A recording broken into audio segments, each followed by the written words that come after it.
Alright, what's up guys? So today we're looking at a relatively new LEGO set. I believe this just came out on August 1st.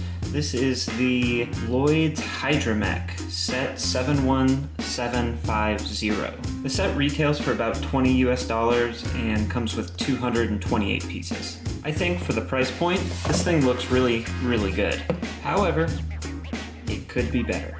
So that's what we're going to talk about today. So let's get this thing opened up, let's build it, and we'll talk about that some more here in a minute.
Guys, so here is the completed mech. As you guys can see, I didn't put any of the stickers on this mech. I reuse a lot of these pieces for my own mocks, and I just prefer not to have any stickers on them if I can help it. So let's talk a little bit about the design of this mech. First of all, it's surprisingly large for a $20 set. After I got this built, it looked a lot bigger than I was expecting from the pictures. The proportions of this mech are really interesting to say the least. The upper part of the leg here is very large.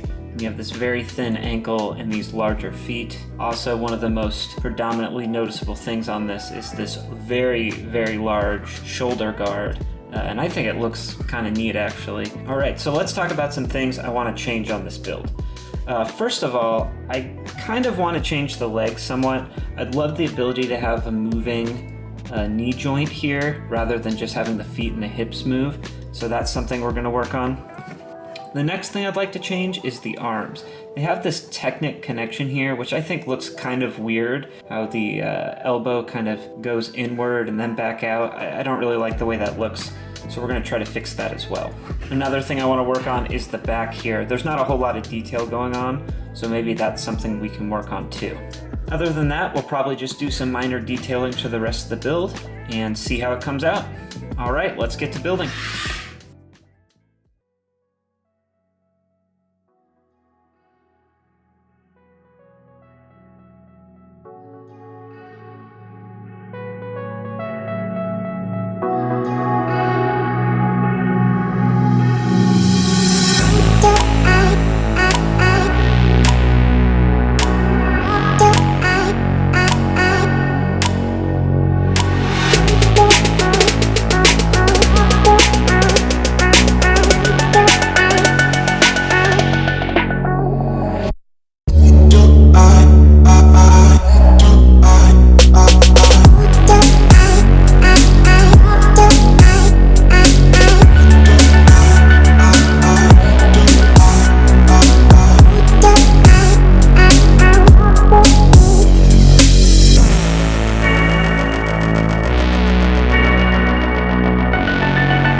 So this is it. This is my alternate build of Lloyd's Hydra-Mech. So I went kind of crazy with some of the modifications. I went a lot farther than I was originally intending. I just kind of got carried away, kept adding stuff, kept changing things, and this is what came out of that. I probably doubled the piece count easily when everything was said and done. So instead of doing my usual piece-by-piece build tutorial, what I'm gonna do is something a little different this time. I'm gonna give you guys a link in the description to the instructions and BrickLink IO file to build this mech. So you guys can use that BrickLink file to get the piece count and to also order pieces off BrickLink. One thing I want to point out though is there are a few pieces that you're not going to find in that IO file. Some of the pieces with this set are just too new and they haven't updated the software yet to include them. Pieces you won't find in the IO file include this windshield, these blades for the left hand, these brackets that go over the knee joints, and generally the BrickLink software doesn't include any flexible pieces, so this tube for the oxygen tank is not in the file, and then these flexible horse rein pieces I use for wiring also are not in the file. I'm going to include all these pieces down in the description below as well. So if you want to build this, I would get all the pieces that are in the IO file and then the ones in the description, and then you'll be good to go. I strongly recommend though getting the base set, as that will get you at least half the pieces you need to build this. Alright guys, that about does it for me for this video. I hope you guys enjoyed it. Until next time, peace!